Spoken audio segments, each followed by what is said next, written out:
찬송 부르겠습니다. 445장입니다.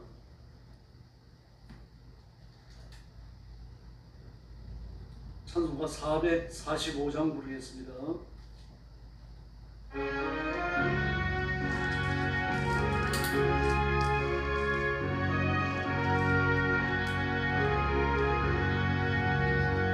산을 넘어 험고제가 더 빛 가운데로 걸어가면 주께서 약속한 말씀 변치 않네.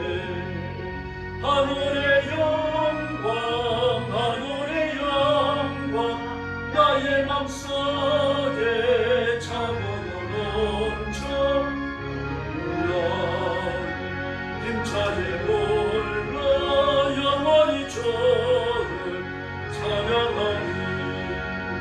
나는 밤에 다닐지라도 주께서 나의 길 되시고 나에게만 빛이 되시니 길 잃어버릴 염려 없네.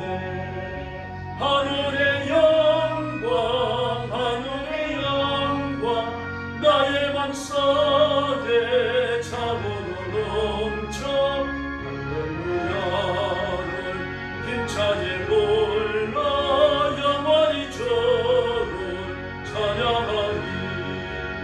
완벽한 분이 마음의 바다 찬란한 천국 바라보고 할렐루야를 힘차게 불러 날마다 빛에 걸어가니. 하늘의 영광 하늘의 영광 나의 맘속에 차고도 넘쳐 할렐루야를 힘차게 불러 영원히 주를 찬양하리. 할렐루야. 446장입니다. 446장 부르겠습니다.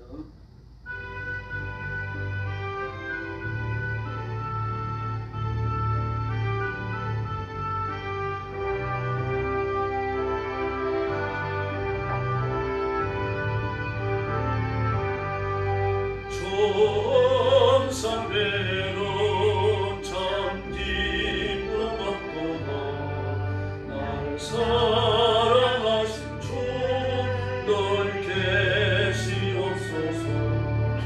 기쁘고 기쁘도다 항상 기쁘도다 나 주께 왔사오니 멈춰옵소서. 나 주께 왔으니 멈추시옵소서. 주 함께 계시면 궁시렁이기네. 기쁘고 기쁘도다 항상 기쁘도다 나 주께 왔으니 멈춰옵소서. 주 떠나가시면 내 생명 헛되네. 기쁘나 슬플 때 널 계시옵소서. 기쁘고 기쁘도다 항상 기쁘도다 나 주께 왔사오니 멈춰옵소서. 그 귀한 언약을 이루어 주시고 주 명령 따르게 널 계시옵소서. 기쁘고 기쁘도다 항상 기쁘도다 나 주께 왔사오니 멈춰옵소서. 사절 그 귀한 언약을 이루어 주시고 영영 땅에 넓게 시옵소서.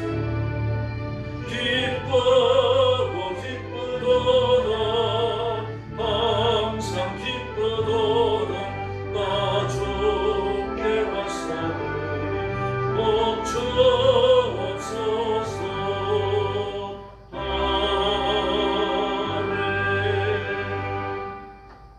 신앙 고백하겠습니다. 나는 전능하신 아버지 하나님 천지의 창조주를 믿습니다. 나는 그의 유일하신 아들 우리 주 예수 그리스도를 믿습니다. 그는 성령으로 잉태되어 동정녀 마리아에게서 나시고 본디오 빌라도에게 고난을 받아 십자가에 못 박혀 죽으시고 장사된 지 사흘 만에 죽은 자 가운데서 다시 살아나셨으며 하늘에 오르시어 전능하신 아버지 하나님 우편에 앉아 계시다가 거기로부터 살아있는 자와 죽은 자를 심판하러 오십니다. 나는 성령을 믿으며 거룩한 공교회와 성도의 교제와 죄를 용서받는 것과 몸의 부활과 영생을 믿습니다. 아멘. 자비로우신 아버지 감사합니다. 죄와 허물로 죽은 저희를 불러 예수 그리스도를 믿어 죄 용서함을 받고 하나님의 자녀가 되며 하나님의 일을 하는 하나님의 사람이 되게 해주셨으니 감사합니다. 오늘도 주 앞에 영광 돌리며 주어진 직무를 따라 충성을 다할 것을 다짐하게 하시니 감사합니다. 이 시간도 주의 성령께서 권능으로 임하셔서 저와 성도들의 마음을 뜨겁게 감동하시고 하나님께 기쁨이 되는 거룩한 산제사 드리는 귀한 시간 되게 하여 주시옵소서. 오늘도 죽음의 전쟁터와 재난의 현장과 온 세상에서 복음 전하는 사랑하는 선교사님들, 주의 종들, 성도들을 기억하시고 그 선교의 현장마다 함께 하시며 기적을 베푸시며 하나님의 권능을 허락해 주시옵소서. 오늘 아침도 저희들이 말씀을 나누며 하나님의 음성에 귀를 기울입니다. 주께서 권능으로 역사해 주시옵소서. 예수님의 이름으로 간절히 기도 올리옵나이다. 아멘. 하나님 말씀 봉독하겠습니다. 고린도후서 제5장입니다.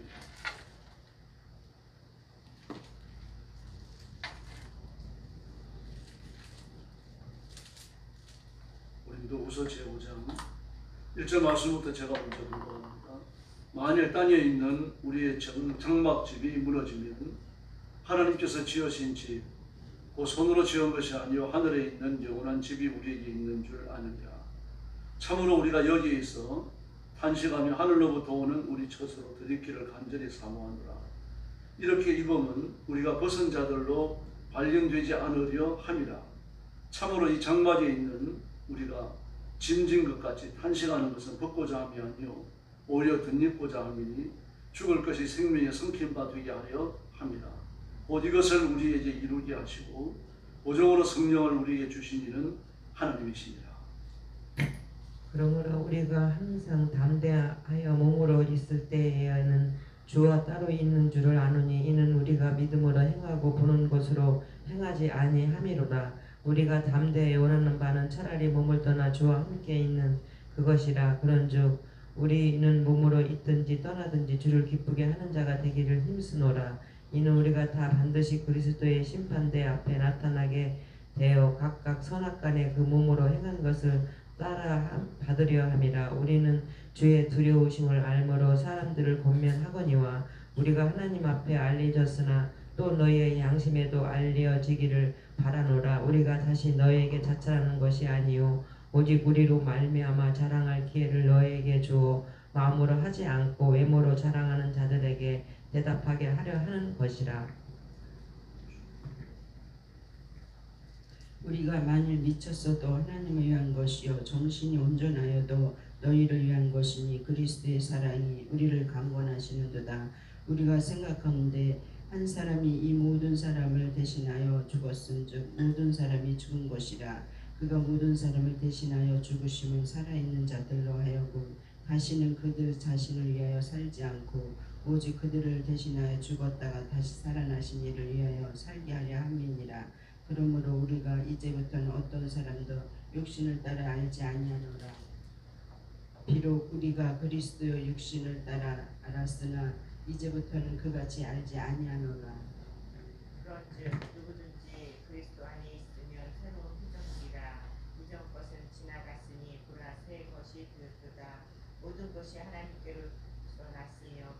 그리스도로 말미암아 우리를 자기와 화목하게 하시고 또 우리에게 화목하게 하는 직분을 주셨으니 곧 하나님께서 그리스도 안에 계시사 세상을 자기와 화목하게 하시며 그들의 죄를 그들에게 돌리지 아니하시고 화목하게 하는 말씀을 우리에게 부탁하셨느니라. 그러므로 우리가 그리스도를 대신하여 사신이 되어 하나님이 우리를 통하여 너희를 권면하시는 것 같이 그리스도를 대신하여 간청하노니 너희는 하나님과 화목하라. 21절 같이 봅니다. 하나님이 죄를 알지도 못하신 이를 우리를 대신하여 죄로 갚으신 것은 우리로 하여금 그 안에서 하나님의 의가 되게 하려 하시니라. 아멘. 고린도후서 5장은 바울 사도께서 자신의 소망과 결단에 관하여 이야기합니다. 바울의 소망은 두 가지였습니다. 첫 번째 소망은 하나님 나라에 가는 겁니다. 그래서 4절에 보니까 이 장막을 벗어버리기를 바라는 이렇게 말합니다. 물론 그걸 원하지 않는다는 얘기죠. 그러나 그것을 바란다는 이야기 아닙니까? 그럼 오늘 본문 말씀에서는 더딥기를 바란다라고 말했는데 다시 말해서 하나님 앞에 가는 걸 말하는 거죠. 의를 더딥는 것, 하나님의 영생하는 생명을 얻어서 천국에서 사는 것을 말합니다. 뿐만 아니라 바울이 가지고 있는 또 하나의 중요한 소망은 하나님과 더불어 살며 영원한 나라에 가는 것뿐만 아니라 화목의 직분을 감당하는 것입니다. 오늘 하반절에 나오죠.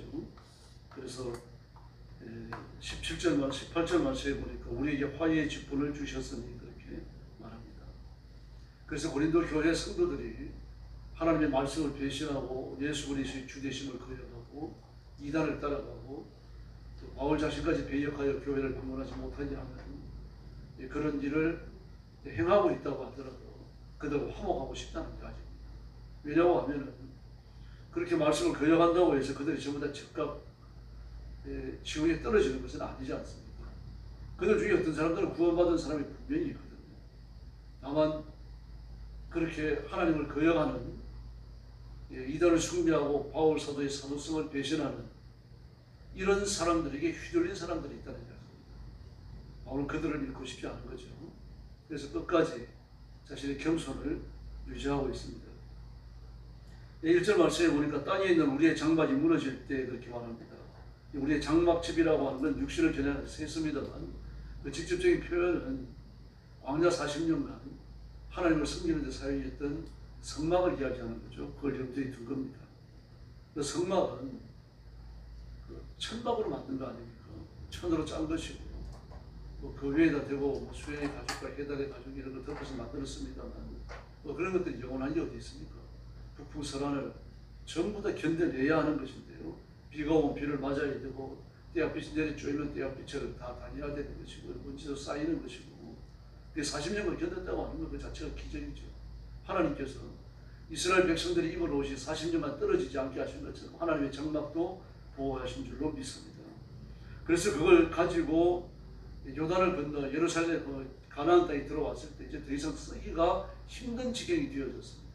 그래서 실로에 어중간한 성막과 성전을 짓죠. 벽은 대리석으로 되어져 있고 지붕은 천막으로 되어져 있는 그런 장엄한 하나님의 성전을 지었어요. 그리고 사용하는 성막은 없애버릴 수가 없잖아요. 그 기본 산당이 됩니다. 이것이 그 가나안 1세대 여호수아가 저질렀던 큰 실수 중에 하나입니다. 차라리 불사를 없애었어요. 아니면 실로에 있는 하나님의 성전 곁에 두든지 그 기본 산당이 됩니다. 바알의 산당이거든요. 바알의 산당 중에서 이스라엘 경내에서 가장 크고 예루살렘에서 가까웠어요. 단순히 크다는 이유 때문에 이스라엘 왕들이 거기 가서 제사를 드렸습니다. 솔로몬도 그랬잖아요. 1,000번째를 거기 가서 쌓았어요. 그 성전 마당이 얼마나 큰지 알 수 있겠죠. 1,000개의 제단을 쌓을 수 있을 만큼 크다는 얘기입니다. 아무리 적더라도 제단을 겹쳐 쌓는 안에 있더라도 솔로몬은 실로의 성전에서 하나님을 섬겼어야 되는 거죠. 이렇게 해서 가나안 1세대 그 여호수아 세대가 하나님을 섬기는 이제 작은 균제를 처음부터 만들어 놓습니다. 그러나 어쨌든 장막은 무너지는 겁니다. 무너지기 때문에 장막을 펼쳐서 하나님을 더 섬길 수가 없고 그걸 착착 접어가지고 잘 보관해 놓은 거죠. 언제 없어졌는지 모르겠습니다. 그 사라지죠. 그렇게 장막이라고 하는 건 없어지는 겁니다. 그래서 사람이 손으로 지었지만 벽돌로 짓고 백향목으로 짓고 이렇게 견고한 건물로 지어진 것은 오랫동안 존재하는 겁니다. 근데 성경은 뭐라고 말합니까? 쉽게 무너지는 장막집, 이거 사람이 손으로 지은 거라고 말해요. 그게 어디에 나타납니까?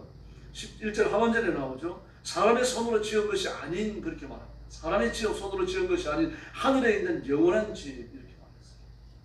다시 말해서 이 땅에 어떤 집을 가지고 살더라도 그냥 그 집은 언제고 허물어지게끔 되어져 있습니다. 예, 이태리에 파리인가요? 이태리인가요? 파디라고 하는 아주 유한 명품을 만들어내는 사람들이 있습니다. 회사가 있습니다. 그 주로 뭘 만드는가 하면 이 아파트 안에 또 건물 안에 인테리어를 만들어요. 여러 가지 소파들, 집기들 아주 고급스럽습니다.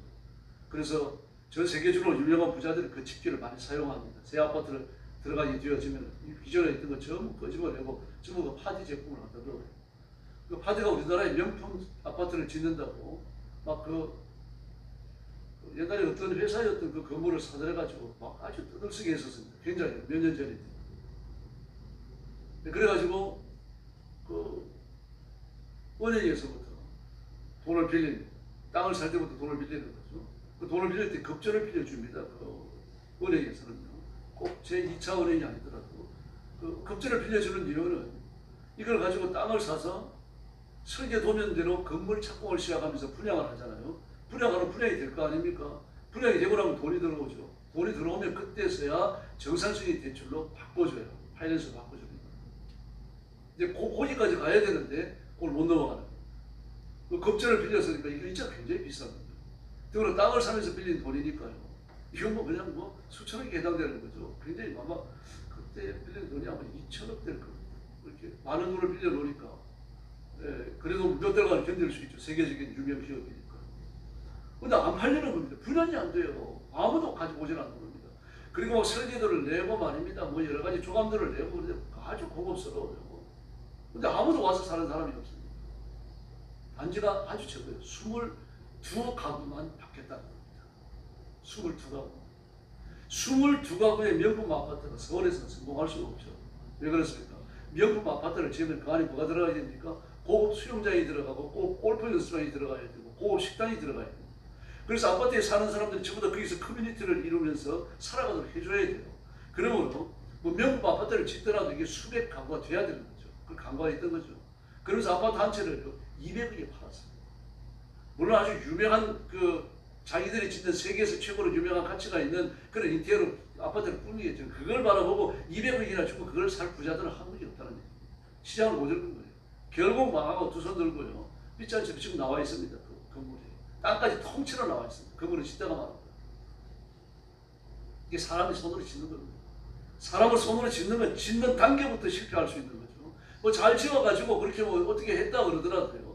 그 아파트가 영구합니까? 결코 영구하지 않습니다. 언젠가는 건물을 지을 것이고 언젠가는 새로 지어야 되는 거죠. 인간의 육신이 그렇습니다. 뭐 아무리 잘 먹고 운동을 하고 갖고 와야 나이가 들어가는 건 아무도 피할 수가 없어요. 뭐 어떤 분은 연세는 70세 초반이더라고요. 71살인가 72살인가 그런데 막 가가지고 육신의 나이를 측정했더니 난 40대다. 대단하신 분이죠. 그러니까 70대 초에 말해 40대 건강을 유지하니까 그분이 안 돌아가시는 거 아닙니다. 돌아갈 때 왜 돌아가십니까? 늙어서 죽어요.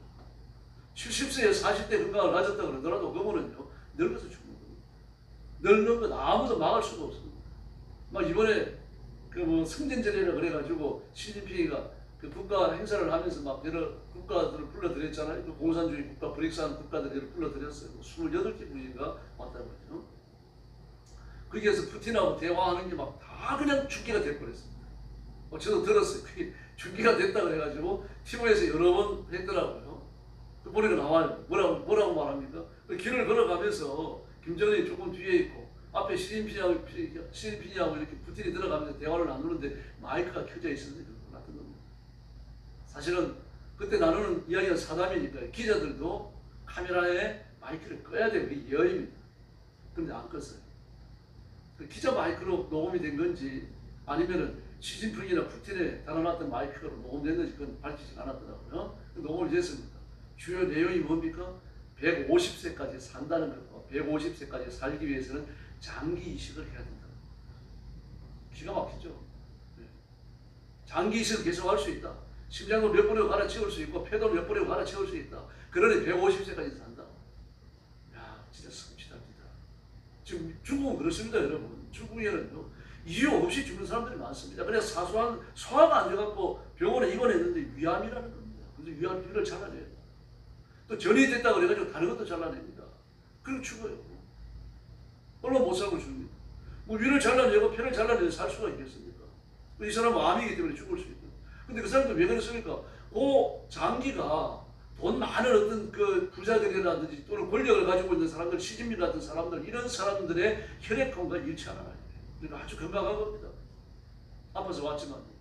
그 사람들이 필요할지도 모르니까 그 장기를 해두는 거예요. 그래서 중국에서 러라고 하는 그 장기 이식센터, 대학병원의 장기 이식센터에 아주 젊은 의사입니다. 28살입니다. 인턴 과정을 밟고 있는데 그 장기 이식센터에서 벌어지고 있는 모든 비리들을 전부 다 컴퓨터에 녹음을 했어요. 그게 밝혀져가지고 그 사람들이 그냥 15층 아파트 그 병원에 떨어져서 죽었어요. 자살로 처리되어졌는데 나중에 그 부모가 너무 이상하잖아요. 28살에 건장하고 말입니다. 그 보니까 그 유품을 다 물려받았는데 그 노트북이 있었어요. 노트북도 전부 다 지웠는데 아르마리로 말이에요. 그걸 공개적으로 하면 큰일 나니까 데이터를 처음 복구시켰어요. 복구시켜놓고 깜짝 놀랐습니다. 그 대학병원 하나의 장기 이식센터에 있어요. 수없는 장기 정책이 이루어지고 있었던 거죠. 끔찍한 겁니다. 그러고 장기 이식센터가 있는 대학병원에는 중국 사람들 가서 안 된다라고 그 불문율이 있었거든요. 그리고 그 과정에서 벌어지는 돈들요. 그 돈들까지 이 러라고 하는 젊은 의사가 전부 처리를 했던 겁니다. 전부 처리한 돈이 한국 돈으로요. 약 5천억 가까이가 되었습니다. 3년 동안에. 그리고 청년은 죽었어요.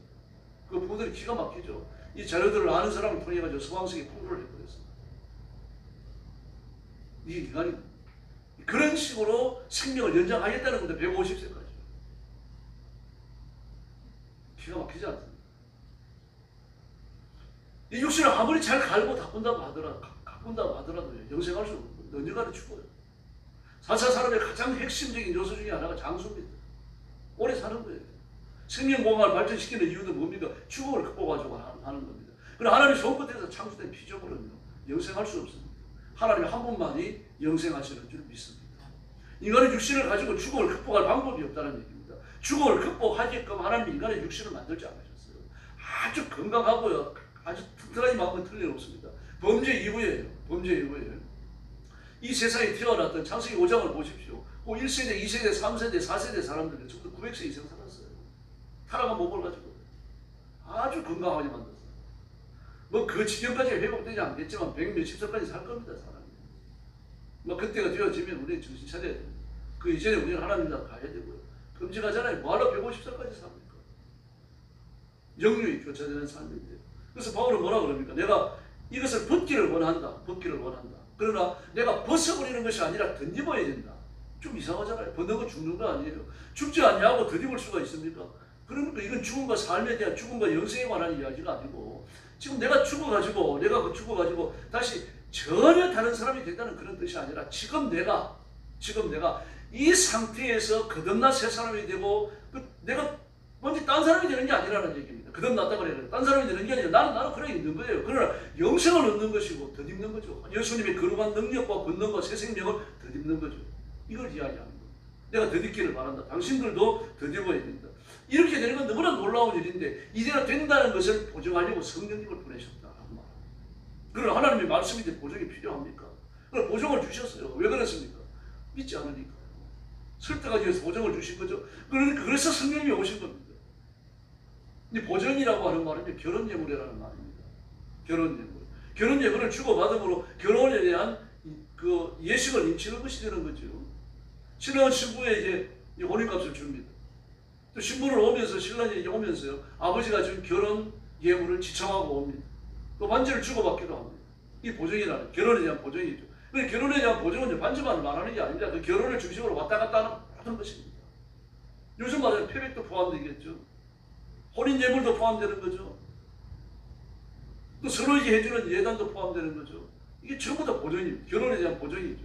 그래서 이제 이 결혼 단계에서 혼인 신고를 했는데 깨지려고 하면 이게 진짜 결혼이냐 그걸 따집니다. 법원에서요. 따질 때 그걸 전부 다 봐요. 영상을 보고 그날 발행된 예식 순서를 보고 그리고 주례사를 다 들어보고요. 그리고 주고받은 예물들을 전부 확인합니다. 그 다음에 결혼관계가 맞다 이렇게 얘기하는 거예요. 이게 보정입니다. 예나 지금이나 마찬가지입니다. 그래서 우리가 예수 믿고 하나님의 자녀가 되고 더러운 것을 벗어버리고 하나님의 영생하는 생명을 덧입었다라고 하는 사실에 대한 정령서, 그 보정서로 성령님이 임하시는 겁니다. 그리고 거듭난 사람, 하나님의 성령이 그 육신 속에 거하는 사람, 하나님의 성령의 감동이 끊임없이 있는 사람, 그 사람은 구원받았고 하나님 나라에 이를 줄로 믿습니다.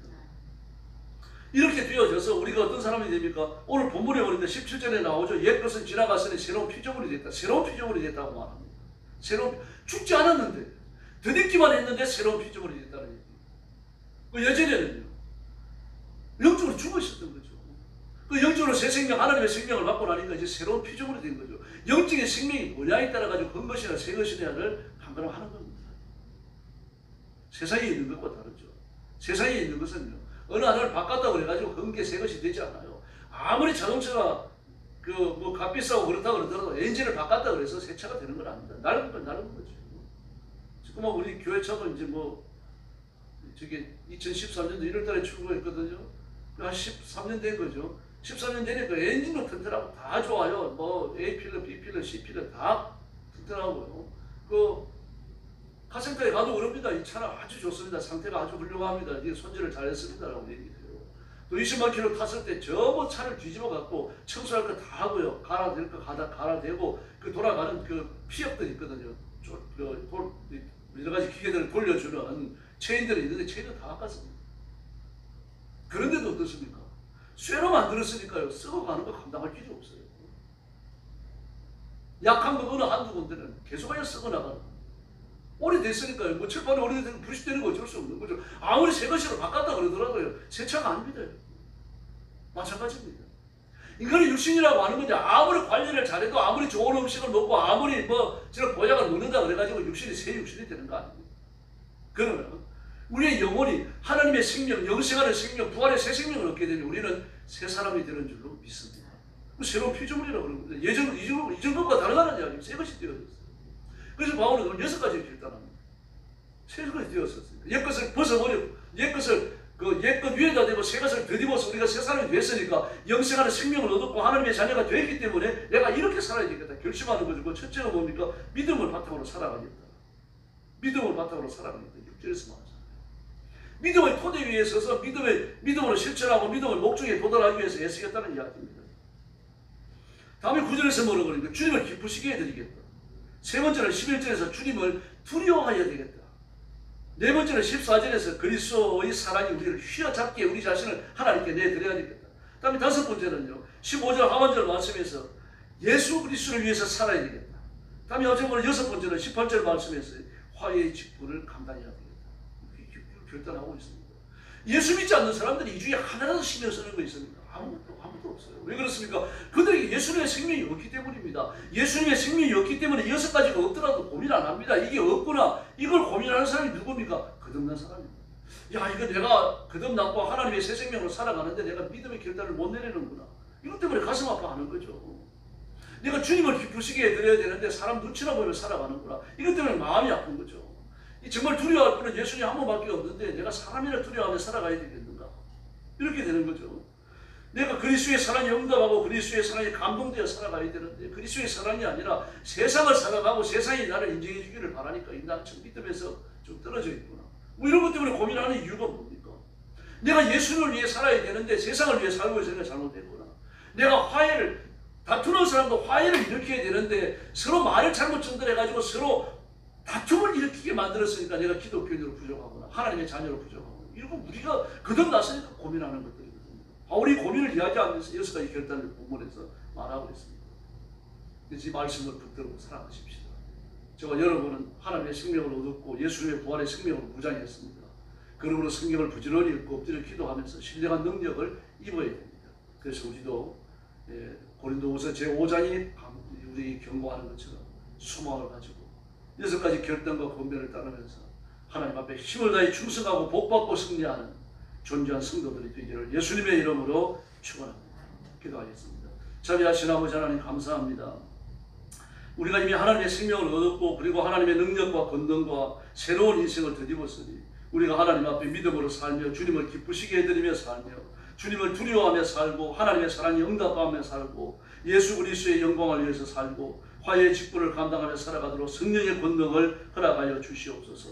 아무도 자신의 이익과 육신의 쾌락과 세상의 좋은 것들을 쫓아가며 마음 뺏기지 않도록 하나님 역사하여 주옵시기를 간절히 원합니다. 내 마음을 전부 다 하나님 앞에 100% 바치며 살아가도록 인도하여 주옵소서. 내가 새 생명을 얻었고 하나님의 자녀가 되었다는 보증으로 성령님을 보내주셨으니 감사합니다. 누추하니 짝이 없는 내 육신을 둥글러 삼고 성령님이 내 안에 계신다는 사실을 깨닫고 성령님의 감동 앞에 철저히 순종하는 깨어있는 성도들이 되게 하여 주시옵소서.